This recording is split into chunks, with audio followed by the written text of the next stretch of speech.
Hey, what's the big idea? This song's from the 1960s. It shouldn't be in this jukebox. Wait, can I have that record? I love that song. I'll let you have sex with my daughter. I don't know. Let's see what your daughter looks like. She's, right there. Okay, I'll do it.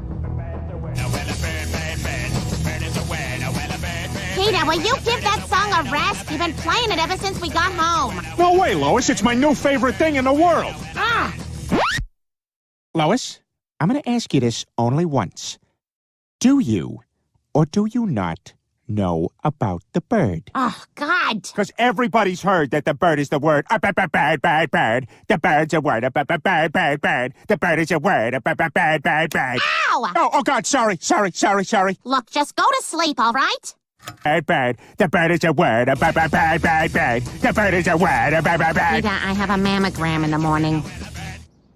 It was my understanding that everyone had heard. Heard what? Brian, don't! A bird. The bird's a word. Bird. The bird's a word. Bird. The bird's a word.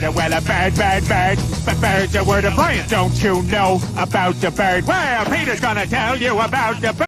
You know, there's an issue facing many Americans today that I know concerns a great number of us. According to Gallup polls, 1 in 12 Americans is unaware that the bird is the word. I, for one, dream of an America where everybody knows that the bird is the word. Is it possible? Have the boys in the lab confirm this. Sir, our math shows that the bird is equal to or greater than the word. Check it again! What word? A bird. The bird's a word. Bird. The bird's a word. Bird. Very special, Lois. What is it, Dad? What, you haven't heard? Crap! A bird. The bird's a word. Bird.